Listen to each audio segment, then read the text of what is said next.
Bueno, vamos a comenzar, si les parece, escuchando al propio presidente hablando de su decisión de lo que va a hacer en esa frontera sur.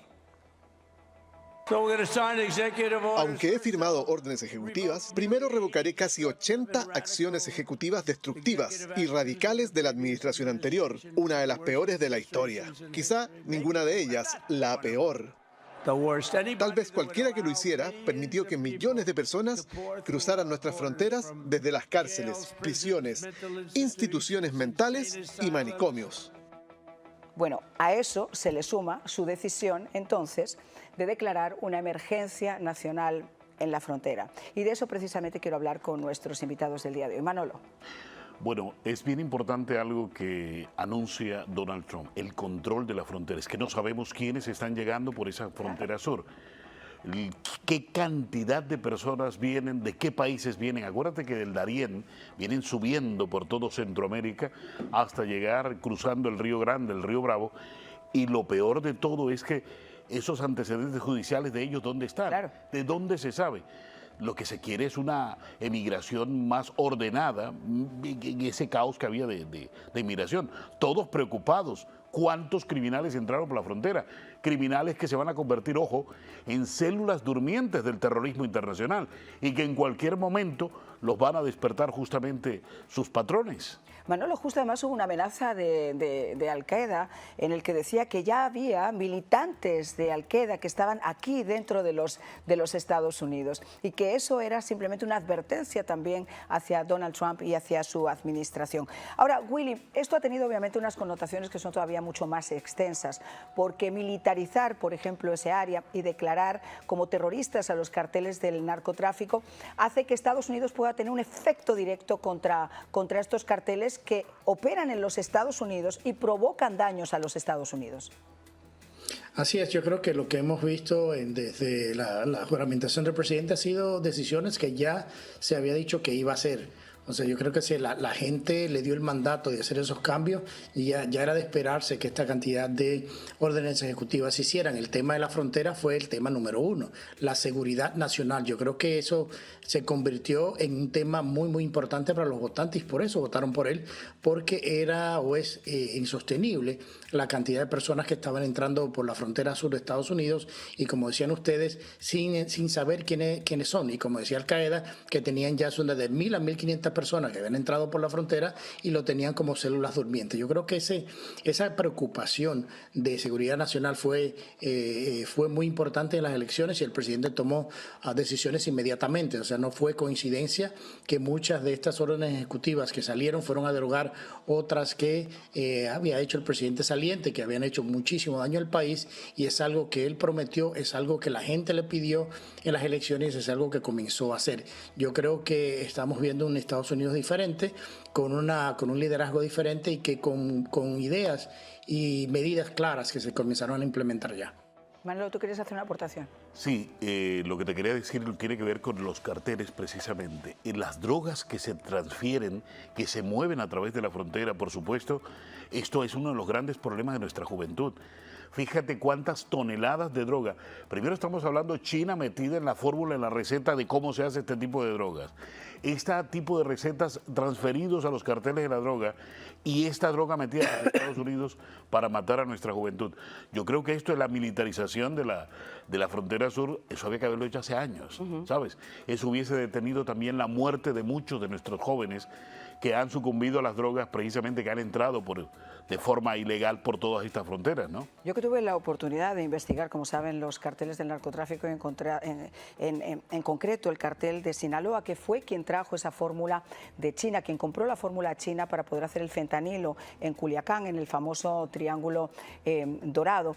Cuando se habló de combatir a los carteles del narcotráfico como grupos terroristas, el propio México, por ejemplo, dijo que eso no se podía hacer porque no iban a permitir la injerencia de tropas de Estados Unidos o de Estados Unidos dentro de su territorio nacional, lo que se llama la extraterritorialidad de su propia justicia. Pero hay una realidad, o sea, cuando tú decretas finalmente que es un grupo terrorista, tú puedes operar internacionalmente para cortar las ramas de esos carteles de narcotráfico. Estoy de acuerdo contigo, Manolo. Han hecho un enorme daño, no solamente porque han pasado toneladas de fentanilo y de cocaína a lo largo de los años, sino porque además en estos momentos se han hecho extremadamente ricos con el tráfico de personas.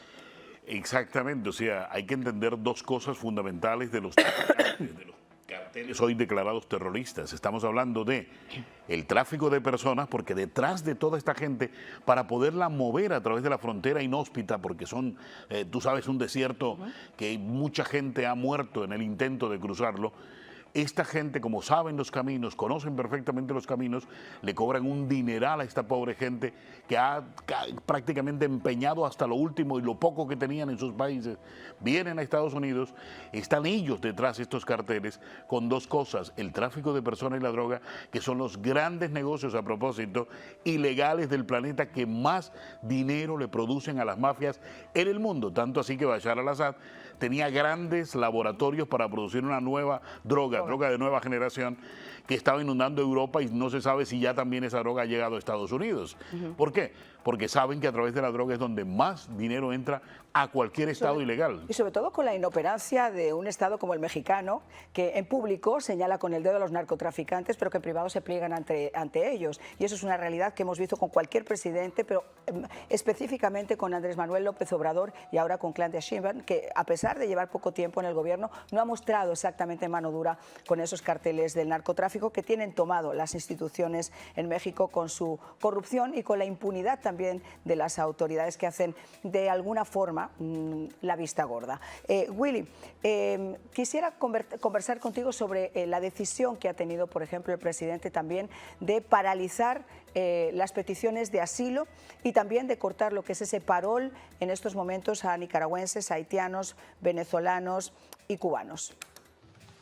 Fíjate, yo creo que eso fue una de las medidas más importantes, porque recordemos que aunque existe un gran tráfico humano en la frontera, ya estaban llegando a los puntos regulares de chequeo de la patrulla fronteriza, porque llegaban con la aplicación, decían que aplicaban para refugiados, le daban un número para llegar a la corte dentro de 10 o 12 años y entraban a Estados Unidos. O sea, ya ni siquiera era tan difícil pasar la frontera. Llegaban a los puestos de control con la aplicación, con un número de casos que esta aplicación le daba, y lo dejaban entrar a Estados Unidos a esperar su día de corte 5, 6, 7 años después.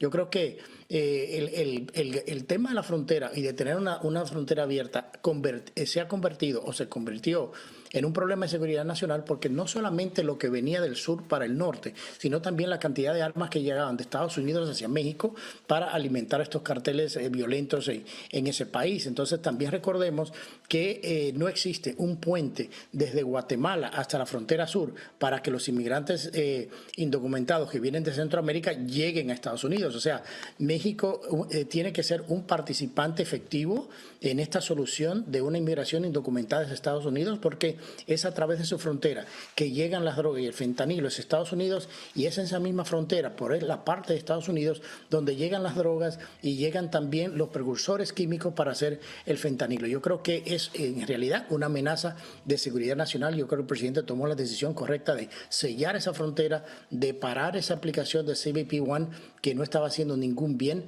a nadie. O sea, eso, inclusive lo que hacía era que ayudaba más a un tráfico de humanos, porque los carteles le decían: no, vamos, dame tu teléfono, esta aplicación, esto es lo que tiene que decir, llégate allá a la frontera, pasas sin problema y del otro lado te recogemos y te llevamos. O sea, el gobierno de la administración pasada se la puso muy fácil a los carteles de la droga. Por eso se convirtió en un mercado de $3.000 millones el año pasado.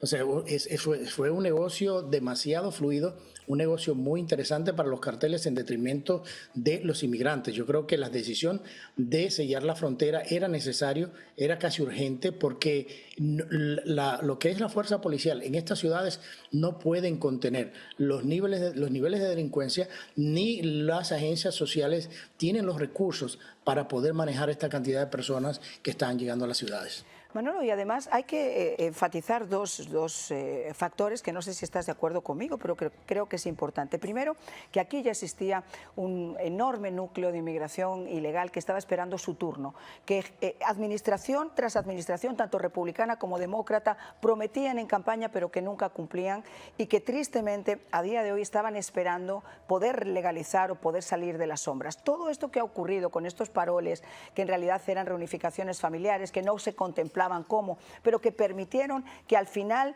las bases para las cuales estaban establecidos fueran todas las contrarias, que vinieran de un tercer país, que no necesitaran un sponsor acá, que empezaran a vivir del gobierno federal cuando supuestamente tenían que tener un sponsor, y sobre todo saltó la línea e hizo que todas esas personas que estaban esperando su turno se sigan quedando esperando.